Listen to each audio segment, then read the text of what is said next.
तुमने मुझसे मोहब्बत की। मैंने कहा ठीक है, मुझे मकसद मिल गया, अब मैं अपनी राह पर जा सकती हूँ। और मैं चली गई।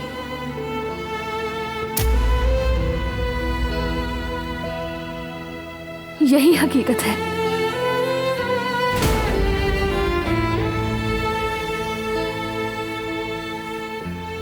मैं बहुत खुश हूँ सबिया साहिबा के साथ, सुकून में थी, अपनी जिंदगी से मुतमईन थी। अब अगर तुम मुझे वापस ले भी जाओ तो मैं चाहूंगी कि मैं इस पुरसुकून जिंदगी को वहीं से दोबारा शुरू करूं।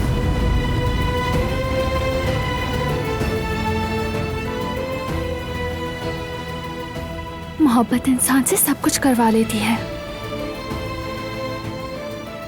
अगर तुम उसके लिए रिस्क नहीं ले सकते तो फिर मोहब्बत सच्ची नहीं है।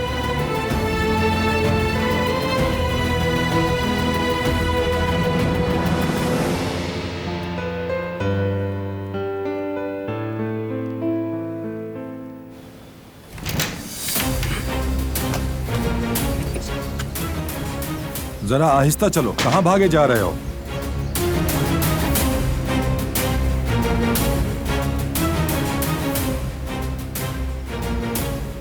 मशहूर हो गए तो अब तुम क्या हमें नजरअंदाज करोगे? बाबा एक आप ही रह गए थे, आप भी शुरू ना हो हाँ, बहुत अच्छे बेटे हो तुम भी। वो रोड पे क्या तमाशा किया था तुमने? सड़क के बीचों बीच होश हवास खो बैठे थे। शाबाश, इतने बड़े हो गए लेकिन मुझसे कुछ नहीं सीखा तुमने। एक लड़की की खातिर दुनिया के सामने मशहूर हो गए। आपका इससे कोई लेना देना नहीं। क्या हुआ? बड़े की डांट पड़ी तो दिल छोटा हो गया तुम्हारा? आखिर ऐसा उस लड़की में क्या है जो हमें नहीं मालूम कि तुम इस हद तक गुजर गए कि 3 पैसों के लिए मुझे बेच डाला? नहीं चाहता कि गुल की नौकरी चली जाए, इसीलिए अभी तक चुप हूं। वरना लोग मेरे बारे में क्या सोचते हैं आप अच्छी तरह से जानते हैं कि मुझे इस बात की कोई परवाह नहीं। लगता है तुम कभी नहीं सुधरोगे। अब भी उस मुलाजमा लड़की के पीछे पड़े हुए हो।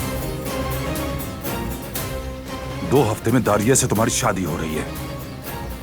अगर किसी की तरह बनना है तो अपने आका की तरह बनो, अपनी होने वाली बीवी की तरह बनो। दूसरी लड़की के साथ आवारा फिरने के बजाय अपनी मंगेतर के साथ वफादारी करो। आओ बेटा चलो, ताजा हवा में चलते हैं।